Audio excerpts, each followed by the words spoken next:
There's a building at the edge of the woods in northern Michigan. You've probably passed it if you ever drove along Old Forest Road, an imposing concrete structure half swallowed by trees and time. Most people assume it's an old office building or a burned-out dorm, but the locals still call it what it was, Red Pine Hospital. Officially, the facility was shut down in 1993 after a wave of lawsuits for malpractice, disappearances, and suspected insurance fraud. But if you ask the town's older residents, they'll tell you it wasn't the scandals that closed Red Pine. It was what the staff found in the West Wing, the part of the hospital that never appeared on any of the blueprints. A hidden staircase, one that went down further than the building's 3 stories should allow. They say the stairwell wasn't built, it appeared. A janitor discovered it first after hearing what sounded like a bell ringing faintly through the vents. He followed the noise down an abandoned hallway that ended in what should have been a wall.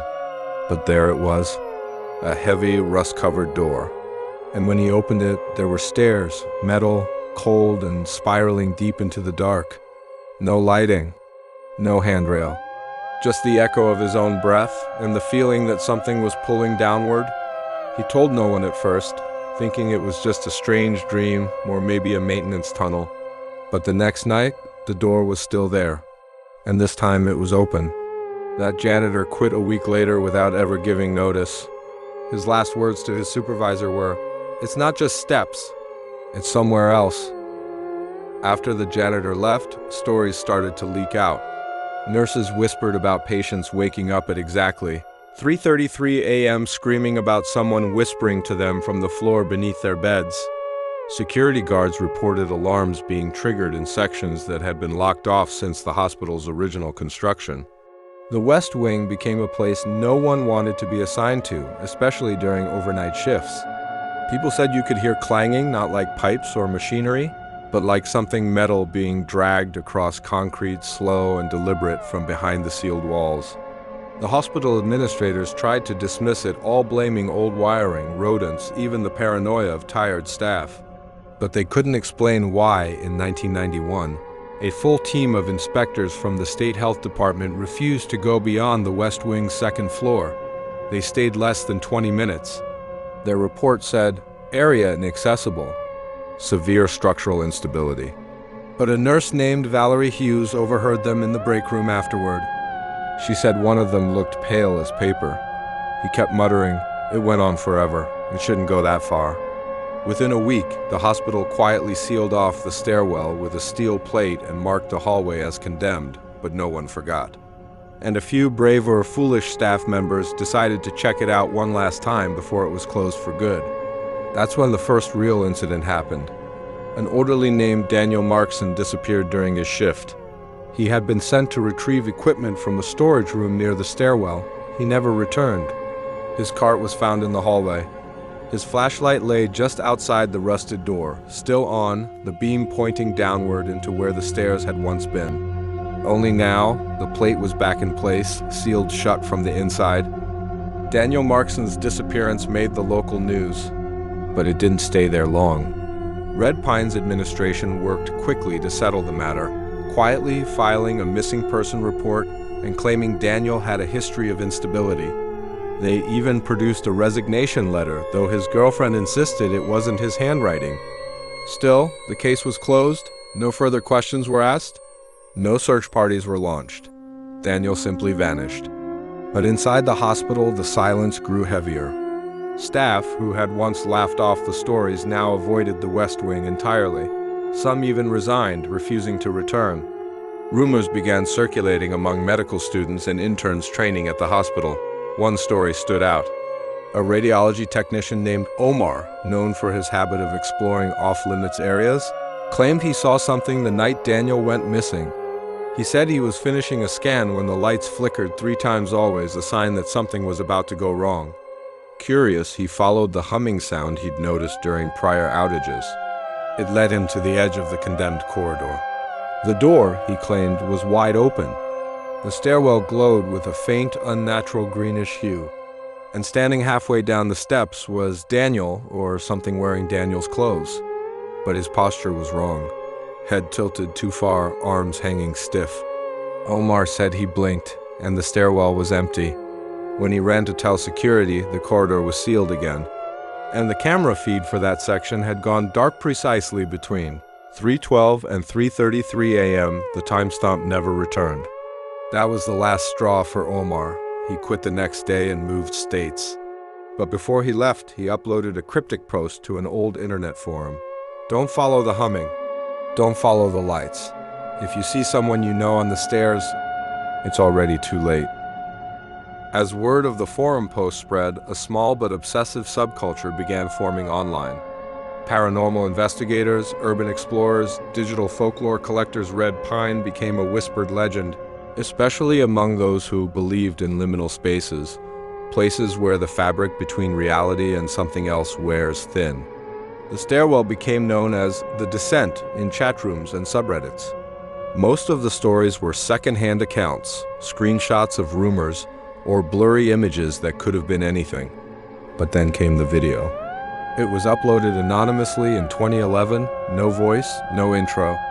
Just 15 minutes of shaky cam footage moving through the broken remains of Red Pine's halls. Dust particles drifted through flashlight beams, peeling wallpaper, broken gurneys, rusted surgical tools, the typical aesthetics of a haunted hospital. But around minute 8, the camera turned down a dark hallway with a familiar rusted door at the end. The cameraman approached, the door creaked open, and there it was, the stairwell. The angle was tight, but it showed the steps descending into pure black. No flashlight beam could reach the bottom. The cameraman began to descend, one slow step at a time. Each footfall echoed longer than the last. At minute 12, the sound began to distort. A low, rhythmic pulse like a heartbeat or a distant machine filled the background. Then came the voice, not from the cameraman. From below, soft, whispered, "You've been here before." That was the last thing on the tape before it cut to black. The account that posted it was deleted. No one traced it. But for the believers, it was proof enough. Something still waited beneath Red Pine. The video sparked something. It wasn't viral in the usual sense, no headlines, no millions of views, but it spread through certain circles like wildfire. Cryptid channels, horror podcasts, and RG communities all began dissecting it. People mapped the hospital's layout from satellite images, tracked down former employees, and even located the building permits from 1954. None of it showed any plans for a sub-basement, let alone a stairwell in the West Wing. That's when a small group decided to organize what they called a return descent. They weren't professionals. Just 4 friends who ran a small paranormal YouTube channel. They posted a single announcement video promising to go into Red Pine and document everything. The date was set, October 30th, 2012. They live-streamed their exploration to just under 800 viewers. The first hour was uneventful creaking floors, graffiti, and the occasional bat. Then they reached the condemned hallway. The camera picked up the rusted door shut, but not locked. As they opened it, the feed began to glitch. Audio lagged. The image blurred. But viewers reported something stranger. The timestamp jumped backward. 1 minute they were at 1 hour, 23 minutes, and 44 seconds. Then it read 1 hour, 11 minutes, and 9 seconds. Then 0:56, 32, all while the footage moved forward. Then the sound cut entirely. The last thing heard was a gasp and someone saying, "Wait, haven't we already?" before the feed dropped. The channel remained live for 6 more hours, displaying only black. When YouTube finally terminated the stream, the group was never heard from again. No one knows their real names. The only trace left was the chat log, filled with viewers repeating the same thing. I saw a hand on the wall. It wasn't theirs. By the time I got involved, Red Pine had been officially condemned for over 20 years. I'm not a ghost hunter. Not an urban explorer, just a researcher. I work in folklore studies at a Midwestern university, and Red Pine came up in a project about digitally propagated myths. I was skeptical at first. The usual ingredients were there: anonymous internet posts, grainy videos, vanishing creators. But there were patterns too, frighteningly consistent ones. Mentions of specific times, like 3:33 am, mentions of sound bells, humming, heartbeats, and of course the stairwell. Always the stairwell. what caught my attention most was the timeline. Every major incident, from the janitor to the live stream, occurred in October, always in the last week. I began to dig deeper. Newspaper archives, hospital records, property transfers. Most of it was sealed or redacted. But an elderly librarian from the Township History Center let me into a locked filing cabinet. Inside was a photo dated 1953, before the hospital was completed. It showed the construction site. Workers, equipment, half-poured concrete. And in the background, where the West Wing would one day be, there was already a hole. Deep, circular, surrounded by scaffolding, not part of the blueprints. I scanned the back. In faded ink, someone had written, "The well was already here." That's when I stopped thinking of red pine as a myth. Something older was there, something they tried to bury long before the hospital ever opened. I kept that photo pinned above my desk for months. Every time I stared at it, my curiosity hardened into obsession. I reached out to former staff, tracked down names buried in old personnel logs, and contacted the descendants of Red Pine's architects. Most led to dead ends. But one call connected, a woman named Ellen Reeds. Her grandfather had worked on the hospital's plumbing during initial construction. She remembered him as a quiet, anxious man. Never spoke much after he retired. But before he died, he gave her a wooden box filled with his tools and a journal. Ellen hadn't read it until I asked. She mailed it to me. What I found chilled me to the core. Her grandfather described an incident during the concrete pour of the West Wing. Several workers refused to go near the hole, calling it wrong and deeper than it should be. One fell in. They never found him. Management sealed it quickly, poured over it, and said nothing. But the journal insisted the stairwell returned 3 weeks later, carved into the fresh concrete like it had never been buried. Her grandfather started having dreams after that, of walking down endless stairs lit only by flickering lanterns, of people calling to him from below, of something waiting at the bottom. I wanted to dismiss it, but the patterns were undeniable. So, in October of last year, I went to Red Pine myself. I didn't tell anyone. I just packed a camera, a flashlight, and the original photo and drove upstate. The building was worse than I expected. Mold, shattered glass, graffiti, but the West Wing was untouched. No spray paint, no broken tiles, just silence. As if even vandals wouldn't dare. I found the hallway, I found the door. It was open. There's something about standing in front of a doorway you know you shouldn't enter. Logic screams to turn back. But something deeper, older pulls you in. The stairwell yawned before me, impossibly steep, carved from what looked like wet, ancient stone beneath the rusted frame. The air shifted. It didn't smell like mold or decay, it smelled like earth that had never seen sunlight. I took my first step. It echoed wrong. Too long of a delay, like the sound had to fall through a deep canyon before returning. I kept going, camera on, flashlight cutting through the black like a knife through tar. The stairs were uneven, chipped. Every few steps, I passed markings on the walls. Some looked like crude tools had scraped at them. Others resembled symbols, geometric, sharp, but familiar in that uncomfortable way that symbols from dreams sometimes feel. 10 minutes passed, then 20. My watch read 2:51 a.m., but when I checked it again, it still read 2:51. I tapped it. Nothing. Phone had no signal, no clock, just a black screen. I began counting my steps out loud to stay sane. 47. 48. Then came the shift. The texture of the walls changed. Cold, smooth, almost metallic. I pointed my light at one my breath caught. It was reflective. And in the reflection behind me stood a second light. Faint, flickering, not mine. I spun around, nothing, only the stairwell, but when I turned back, the reflection was gone. I almost ran then, but I remembered what I'd read. The stories, if you run, it follows. I slowed my breathing and kept moving. The light from my flashlight began to weaken, not flicker, just fade, like it was being absorbed. At step 112, I reached a landing.